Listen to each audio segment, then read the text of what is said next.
Hey, my brothers and my sisters, what a joy to be back with you again as we do our recap on celebrating Black History Month, as well as celebrating the God of those who have been burned by the morning sun. This morning we had one of my longtime friends, 40 years friendship that we've had. In his own words, we never had a fallout. This is Dr. Rick Stevenson. He is originally from Philly, moved to, Michigan, moved from Michigan to Florida, and now he is in Florida teaching at Florida University. University of Florida. The University of Florida, amen. UF. He's a professor there.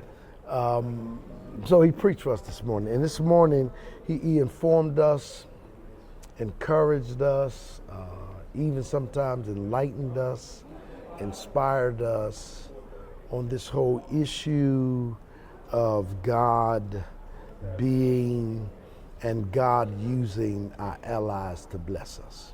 So give me a 2-minute, 3-minute recap of the gist and the purpose of that message.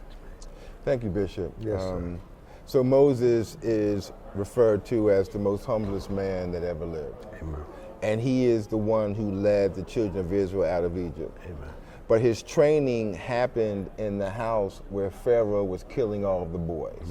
And it reminds us that even today, as we grow as a black people, as a brown people, Pharaoh wants to kill our boys. My Lord. Black people make up 14% of the American population. We make up 55% of the prison population. Come on, man. We have to be concerned about deportation because Amen. Pharaoh doesn't want us to grow. And in the text, we see that Moses is saved by Pharaoh's daughter. Amen. And he ends up being educated in a high-tech environment. Yes, he learns sir. architecture, he learns mathematics, he learns science, but he also learns administration. And sometimes God will send us into the enemy's camp to get the education we need so that we can lead our people out of bondage. And so don't be afraid of high tech, because we've been accustomed to high tech. I talked about how even in West Africa, we grew plantains and we grew cabbage and we grew rice and we bought our own hoes. Yes, and, sir. and I talked about the two-hand hoe. The short handle hoe.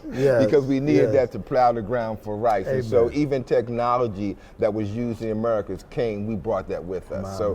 I just want to encourage people to realize that even though it seems like our world is shifting, God still controls the currents. And that he will not allow us to drown because he still has his hands on our lives. Now see, that's dealing with biblical history, biblical context, and seeing the transition being applicable in our time. What was done then, God can do now. That's God's method. That's been his motif from the beginning of times. And he made us a part of the beginning of times. Thank God for serving a God that's able to transition and cause transition from generation to generation. He's just not a God of situations. He's a God of generations. He's a God of Abraham, Isaac, and Jacob. Blessed be to God. Thank you, Doc. Thank you, man. Appreciate you, man. Always a pleasure. Look forward to see y'all next time. Deuces, we out.